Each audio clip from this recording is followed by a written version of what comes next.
दिल्ली के मुख्यमंत्री अरविंद केजरीवाल ने लोकसभा चुनाव के दौरान अपनी रैलियों में कहा था कि बीजेपी की सरकार बनने के 2 महीने बाद यूपी के मुख्यमंत्री योगी आदित्यनाथ को हटा दिया जाएगा, जिसके बाद नरेंद्र मोदी ने अपनी रैलियों में योगी के कामों की तारीफ की और उनके नेतृत्व में चुनाव लड़ने की बात कही थी। खैर, ये बात तो पुरानी हो गई है, लेकिन एक सवाल अभी भी लोगों के मन में तैर रहा है कि क्या योगी आदित्यनाथ को सच में हटाने की प्लानिंग हो रही थी।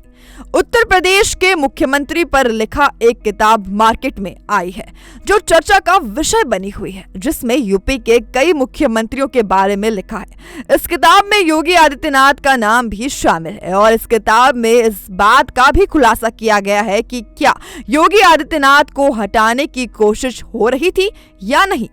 आपको बता दें कि किताब इंडियन एक्सप्रेस से जुड़े वरिष्ठ पत्रकार श्याम लाल यादव ने लिखी है, जिसका नाम at the heart of power the chief ministers of Uttar Pradesh है। इस किताब में 21 सीएम के कामों और उनके जीवन के बारे में विस्तार से लिखा गया है। साथ ही कई दावे भी किए गए हैं। उन्होंने अपनी किताब में दावा किया है कि 2022 के उत्तर प्रदेश विधानसभा चुनाव में योगी आदित्यनाथ को हटाने की पूरी तैयारी थी। अपनी किताब में श्याम लाल यादव लिखते हैं कि उत्तर प्रदेश में 2022 के चुनाव में कुल 9 महीने बचे थे। ऐसे में लखनऊ से दिल्ली तक बीजेपी और आरएसएस नेताओं के बीच कई दौर की मुलाकातें हुई। एक वक्त तो तय हो गया था कि योगी आदित्यनाथ को मुख्यमंत्री पद से हटा दिया जाएगा। इससे पहले योगी आदित्यनाथ के नेतृत्व में कोई बदलाव किया जाता है, उससे पहले बीजेपी के आलाकमान को आभास हो गया है कि अगर चलती सरकार में योगी को हटाया गया तो पार्टी को नुकसान उठाना पड़ेगा।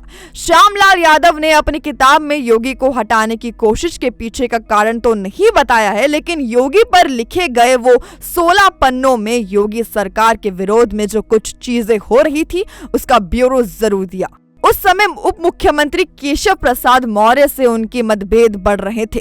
श्याम लाल यादव आगे लिखते हैं कि हालांकि आरएसएस नेताओं के दखल के बाद 22 जून 2021 को योगी आदित्यनाथ अचानक केशव प्रसाद मौर्य से मिलने पहुंच गए थे। इसको दोनों नेताओं के रिश्ते में सुधारने की कवायद के रूप में देखा गया। केशव प्रसाद मौर्य अप्रैल 2016 में बीजेपी अध्यक्ष बनाए थे और मार्च 2017 में बीजेपी की जीत के बाद उनका नाम सीएम की रेस में था, लेकिन योगी को सीएम बना दिया गया। तभी से दोनों के बीच में मतभेद उत्पन्न हो गए थे। इसके अलावा दूसरा ब्यूरोक्रेसी का दबदबा है। किताब में कहा गया है कि जब भी बीजेपी सरकार आती है तो ब्यूरोक्रेसी का प्रभाव बढ़ जाता है। बीजेपी की जमीनी कार्यकर्ताओं की शिकायत रहती है कि ब्यूरोक्रेसी में कार्यकर्ताओं समेत चुने गए प्रतिनिधियों का महत्व कम हो जाता है। यही योगी सरकार में हुआ। इसका नतीजा हुआ था कि 17 दिसंबर 2019 में बीजेपी के 100 विधायकों ने अपनी सरकार के खिलाफ लखनऊ में धरना दिया था।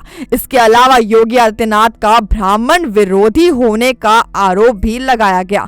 श्याम लाल यादव किताब में लिखते हैं कि बीजेपी के कुछ विधायक सवाल उठाने लगे कि योगी सरकार में ब्राह्मणों का एनकाउंटर हुआ। किताब में योगी के अलावा अन्य सीएम के बारे में भी बड़े बड़े रहस्यों से पर्दा उठाया गया है।